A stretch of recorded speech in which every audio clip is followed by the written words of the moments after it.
Opportunity to be together. It's important to point out that God loves you,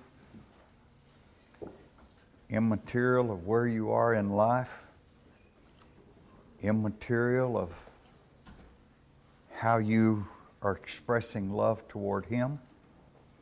He loves you. I think it's crucial that we not think that God is vindictive to us because of anything we've done or do. God is ever trying to get our attention. I think that's an important point. God is ever trying to get our attention. I look at the children of Israel, and we've been studying from Ezra, Nehemiah, and Esther, though we haven't gotten to Nehemiah or Esther. And we've been studying from Haggai, Zechariah, and Malachi. And basically the time frame where we are is Israel or Judah is coming back from Babylonian captivity. Now, 721 BC. Israel went into Assyrian captivity, never formally to return. 606, 100 years later, 100 plus. Judah went into Babylonian captivity to formally return in 536. So we begin to look at our people, and I want us to think, because there's stories there. Romans 15:4 says, the things written aforetime were written for our learning, that we through patience and comfort of the Scriptures might have hope. We were in Babylon. We were captive. See, it was the time where nations that conquered, to the victor went the spoil. And what they did was they took you home with them. You were now their slaves to work for them. And we in Babylon, we wanted so badly to go back home. Why? Because 3 times a year at the least we were supposed to be at Jerusalem for a feast day to glorify our God. And we're in Babylon. We can't go to Jerusalem the 3 times a year. And oh, so badly do we want to be able to be in our homeland. Finally, unheard of proclamation by Cyrus, the king of Persia, that said anybody that's been a captive of Babylon after he had whipped Babylon, that wants to go home can go home. Well, that was an unheard of proclamation. All the time up to now, the victor took the slaves home. Now, Cyrus is saying, if you want to go back home, you can. Well, hallelujah, we want to go back home. So we went back home. Well, you're working through Ezra, and that's a historical book, a book of history. That's what you've got: Genesis, Exodus, Leviticus, Numbers, Deuteronomy. That's the law. But then Joshua, Judges, Ruth, and Samuel's 2, Kings 2, Chronicles 2, Ezra, Nehemiah, and Esther are 12 books of history. So it's giving us the history, but if we're to Ezra, we're near the end of our history. Ezra, Nehemiah, and Esther, we're coming home. And it's in Ezra 5:1 that we see that Ezra says that we were given 2 prophets to motivate us to do what we ought to do. And Ezra calls the prophets by name, Haggai and Zechariah. And the last 3 prophets are Haggai, Zechariah, and Malachi. So when you get there in chronological order, well, I'm looking at it, and we've working in Haggai, and Haggai's job was to get us to do what we said we wanted to go home to do.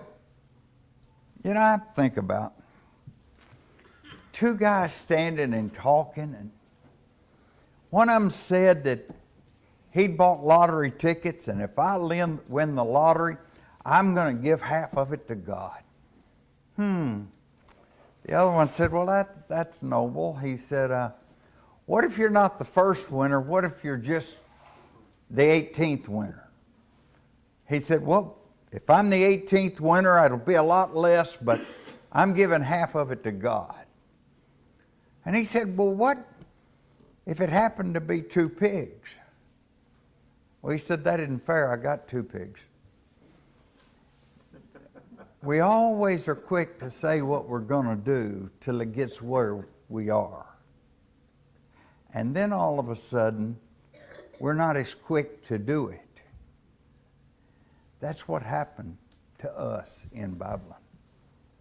If we could just go home, we would rebuild the temple, we would worship our God, we would everything that's right and good until we got back home.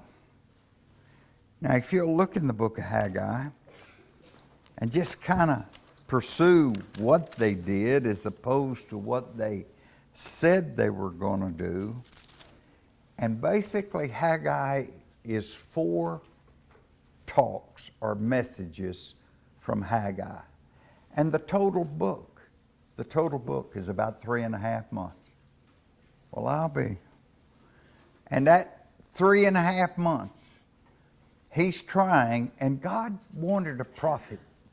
And he said, I need a man that can get my people to do what they ought to do. And he picked old Haggai, and Haggai got it done in 3.5 months. And that's what we see as we look at that. But you can see, and we've already studied Haggai 1, but look at verse 2. Thus speaketh the Lord of hosts, saying, and by the way, that's, thus saith the Lord. 26 times in 30 some odd verses, he says, God said, do this. Thus speaketh the Lord of hosts, saying, this people say the time is not come, the time that the Lord's house should be built. They're making excuses, but the excuses they're making are while they take care of their own houses and build their own stuff, and that's what he's going through. Verse 7, he says, get busy. Get busy, let's go. And they did get busy, starting in 12. Look at verse 14. And the Lord stirred up the spirit of Zerubbabel. That's who brought them back from Babylon, who led them back, Zerubbabel, governor of Judah, and the spirit of Joshua, the high priest, and the spirit of all the remnant of the people. And they came and did work in the house of the Lord of hosts, their God. Well, looky there. He got it done. Haggai got them to go back to work. Well, that's interesting. But now I want you to notice, if you will, look at verse 1 of chapter 1. In the 2nd year of Darius the king, in the 6th month on the 1st day. Now that's 6-1, whatever year it is. 6-1. Go all the way over to, in verse 20 of chapter 2. And again the word of the Lord came unto Haggai in the 24th day of the month, 24th day of the month. But it's the same thing we see in verse 10. In the 24th day of the 9th month, in the 2nd year of Darius. So it went from as the beginning to now 9 and 24. And they have gotten it done in rebuilding, beginning the work to rebuild the temple. Now, the first message of Haggai, chapter 1, was get busy. Let's go. We got to go to work. Think about it. We got back home, we wanted so badly. What is it that we want?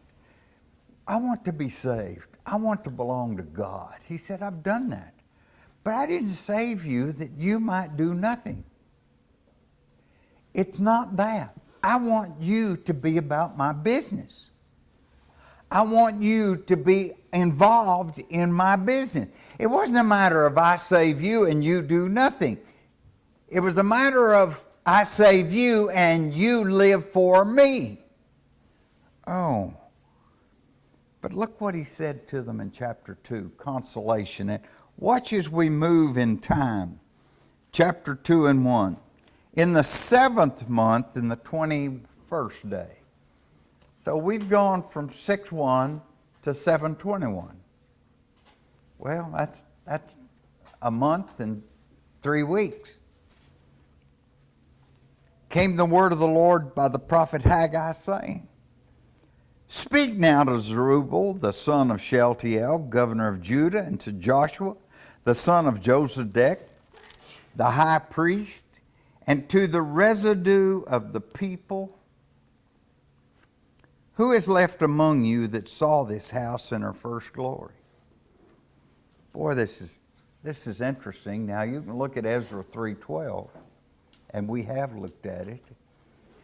And whenever they saw the foundation of the rebuilding of the temple, all that were old enough to remember Solomon's temple cried, because the rebuilt temple was going to be smaller and a whole lot less ornate. Now the young people that never seen Solomon's temple, they shouted hallelujah.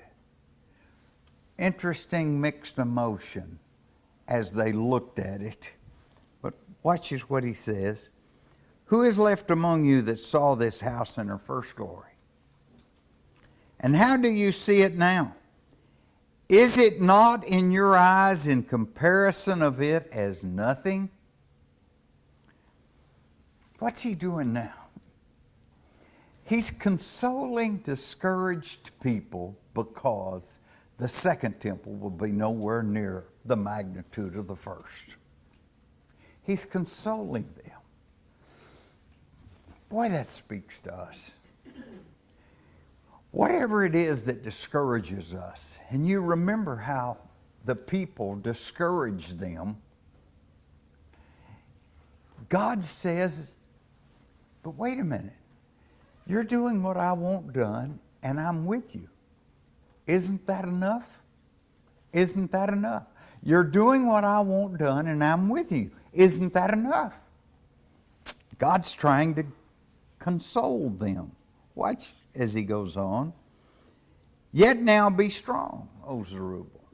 Look at God's consolation to you, to me, if you're discouraged.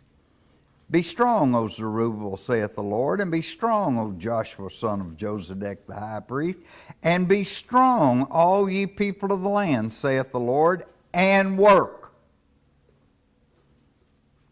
For I am with you, saith the Lord of hosts. I couldn't help but think of Romans 8:31. If God be for us, who can be against us? He said, be strong and work. I know you're discouraged. I'm with you. And that should suffice to stay strong and to keep working. According to the word that I covenanted with you when you came out of Egypt. Wow. Look how far back he's going. I mean, he's going back before the wilderness wandering. He's going back before captivity of Assyria. He's going back before our captivity in Babylon. And he's saying, you and I made an agreement when I got you out of Egypt. Boy, I hear God talking to me. He said, for you and I made an agreement when you became a Christian. I said I'd take away your sins. And I said I would take away your sins always. But you said you would live for me. And he's reminding us of that covenant we made with him. And he's asking, who's breaking covenant? Me or you? according to the word that I covenanted with you when you came out of Egypt, so my spirit remaineth among you. Don't be afraid. And he's saying to me, Floyd, you still got my spirit? And if I say no, I'm as lost as Judas. And if I say yes, then with the Spirit of God, God being for me, I can. Romans 8:9 says, now if any man have not the Spirit of Christ, he's none of his. So I either have the Spirit or I'm lost as Judas. That's what he's reminding them of there. According to the word that I covenanted with you when you came out of Egypt, so my spirit remaineth among you. Don't be afraid. Well, Lord, this is hard. He said, did I ever tell you it's going to be easy? Well, no, but I expected it to be a lot easier than this. He said, then that's on you. Because by covenant, I never told you it was going to be easy. For thus saith the Lord of hosts, yet once it is a little while. Watch this. Boy, this is profound. And I will shake the heavens and the earth and the sea and the dry land. You can read through the prophets, Joel in particular, when God shakes the heavens.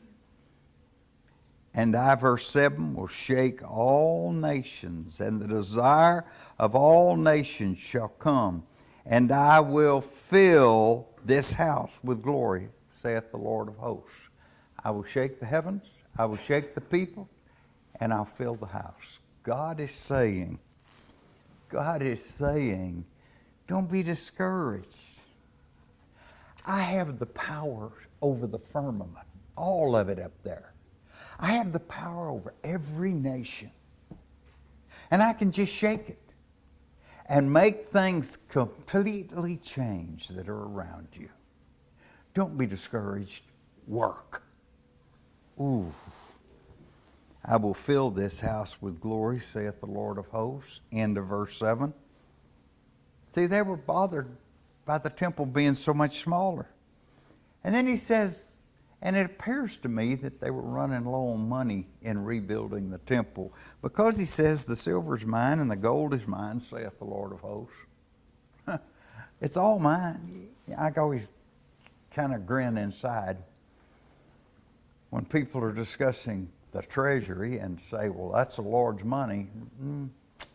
Yeah, and so is what's in your pocket, and what's in your bank, and what's in the United States Treasury, and whatever place you can think of, that belongs to Him. You have been made a steward of the part that you've been given, but it's His.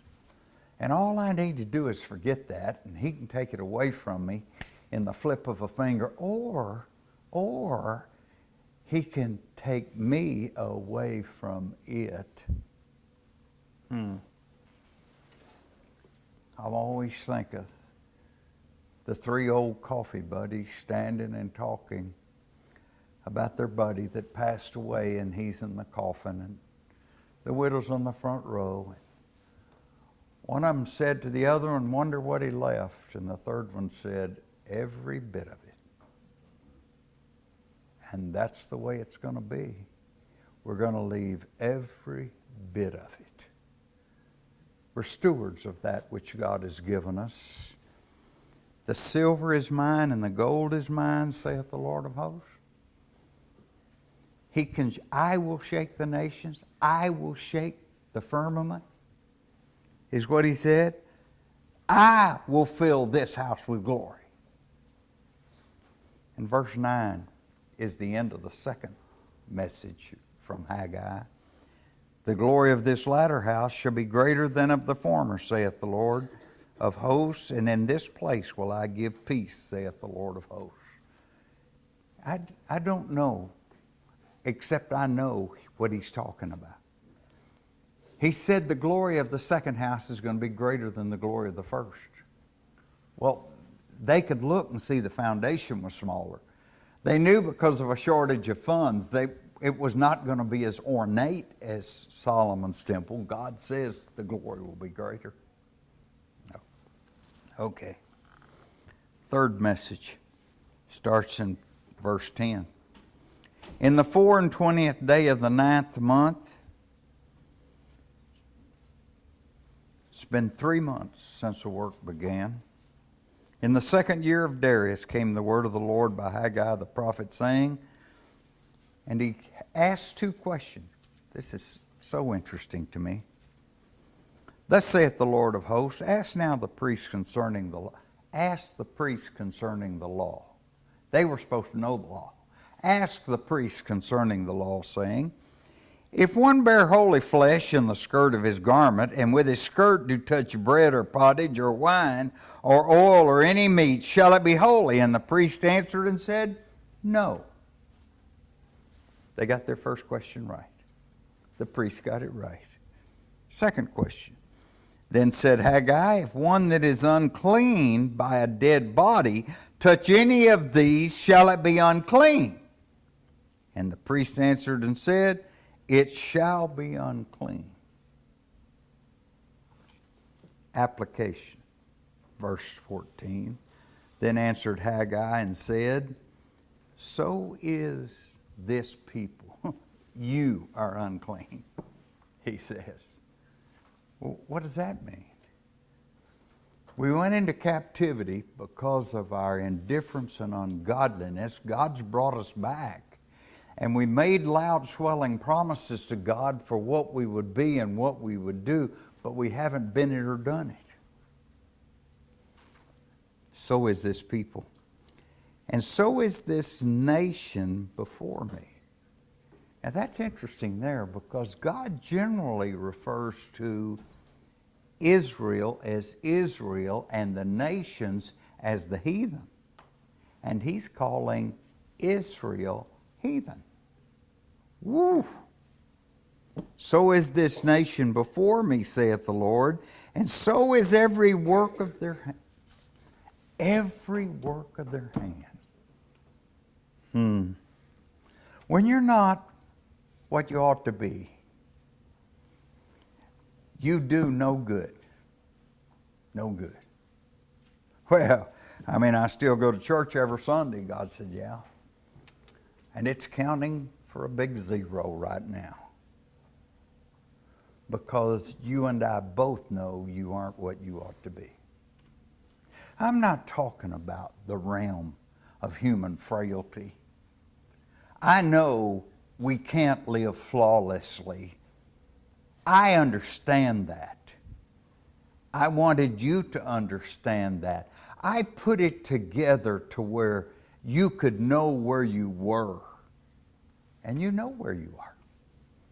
And that what you're doing is amounting to a big 0. Oh.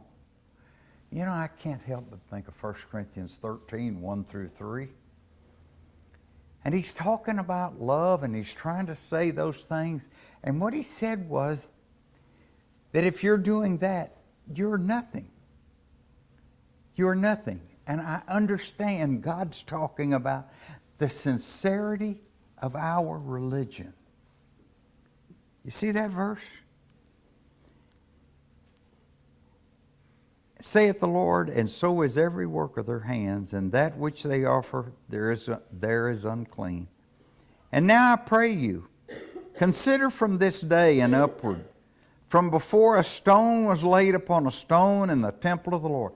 Consider before you'd ever done anything on the temple. Now you saw they'd started to work, chapter 1. Since those days were when one came to an heap of 20 measures, there weren't but 10. He's talking about how he hasn't blessed them. Yeah, I came to get 20. I don't know what happened if there wasn't but 10. God said, I did it. I did it. Why, God, did you do that? Because I'm trying to get your attention. Everything I do is with a view toward getting your attention. Why? Because I love you, he says. Because I love you. I want you ultimately to be saved. I love you. I want to spend eternity with you. I care about you. So negative things that happen are to get your attention. Positive things that happen are to hold your attention. I want to spend eternity with you. Oh, okay, Lord. I'm listening. 15, and now I pray you, consider from this day and upward, from before a stone was laid upon a stone in the temple of the Lord, since those days were when one came to an heap of 20 measures, there wasn't but 10. When one came to the press fat for to draw out 50 vessels out of the press, there wasn't but 20. Look in chapter 1. Look at verse 6, and such an interesting passage. He said, you've sown much and bring in little. Same point, isn't it? You eat, but you don't have enough to eat. You drink, but you're not filled with drink. You clothe you, but there's none warm. Can't get warm. And he that earneth wages to be put into a bag with holes. Oh boy, it's payday. I'm putting it in my pocket and getting home with it. I didn't know my pocket had a hole in it. You could read verses 10 and 11. 10 says, and I call for a drought upon the land. Who called for that drought? God called for that drought. Man, we sing a song that needs to be sung with more depth of feeling. This is my Father's world. He brings the drought, trying to say you better start paying attention. He makes the hole in your pocket. He fills all of it's God. It's God who shakes the nations.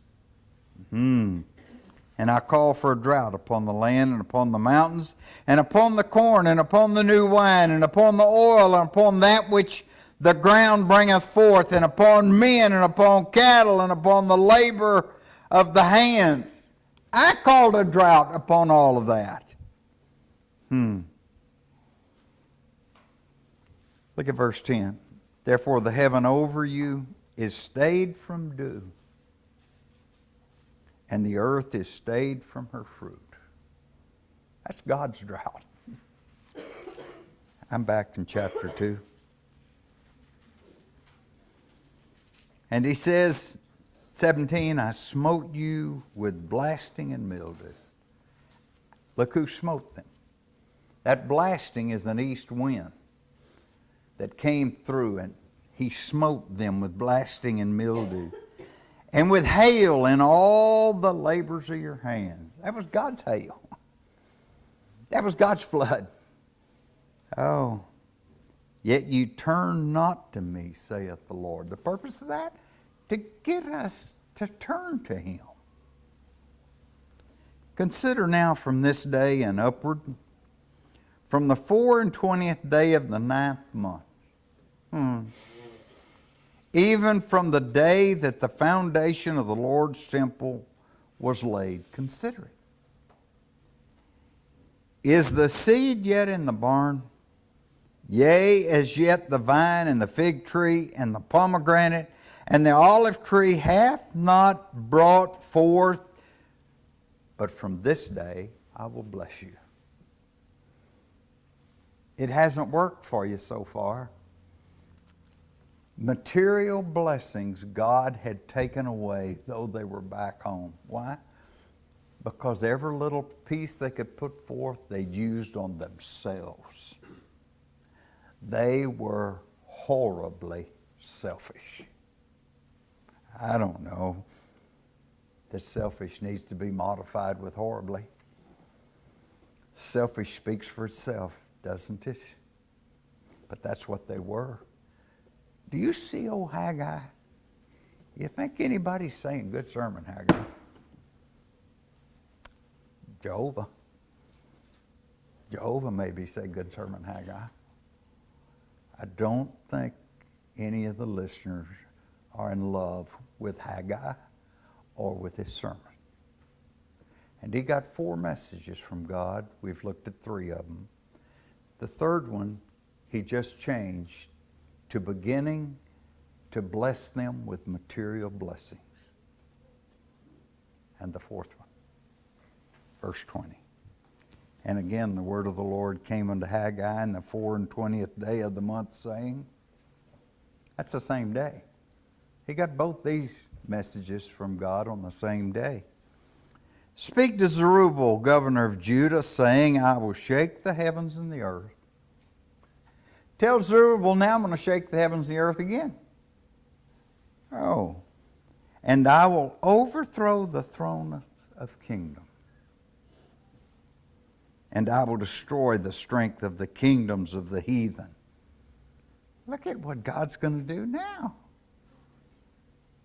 He controls them by shaking the kingdoms, them Israel.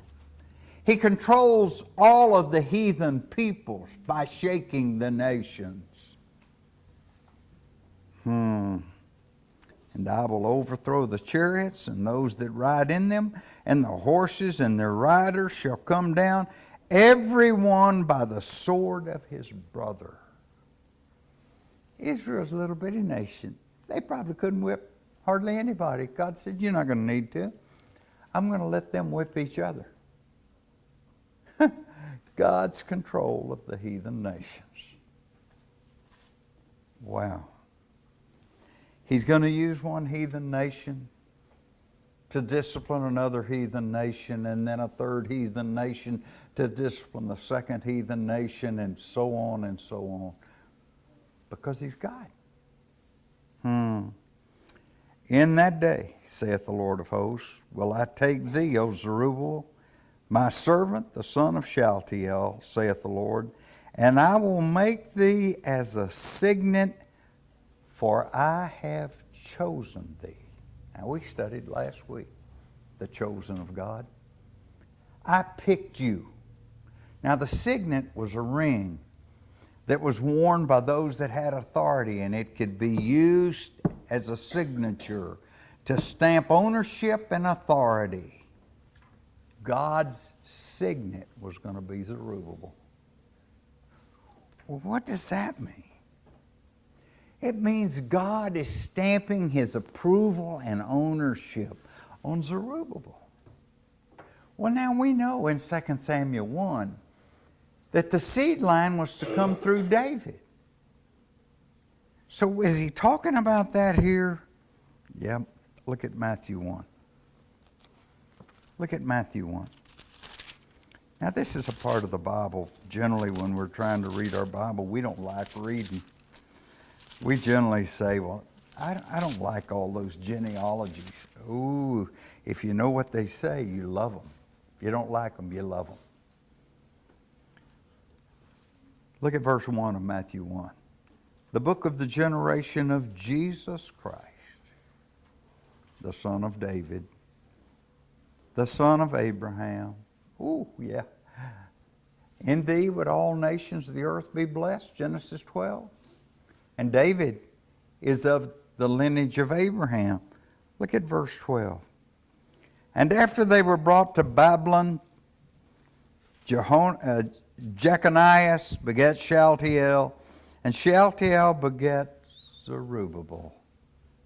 Well, I'll be. God is now saying he's going to bless them through the lineage of David, 1:1 of Matthew, and Zerubbabel, 1:12, because he was of the lineage of David. Look at verse 16. And Jacob begat Joseph, the husband of Mary, of whom was born Jesus, who is the Christ. Ooh. So what has he said in a 3.5-month sermon that had 4 different messages? He's saying, you have shown a great deal of indifference since I brought you home. And you haven't even begun to work on my temple that you claimed you wanted so badly. I'm telling you now to get busy. And that was Haggai's sermon. In verse 14 of chapter 1, we got busy. 2, 1 through 9, we were very discouraged. Because when we saw the temple begun, it wasn't the glory that we expected. It wasn't like Solomon's temple. God said 2 and 10, I'm going to fill it with glory. I'm going to fill it with glory. You just go on and work.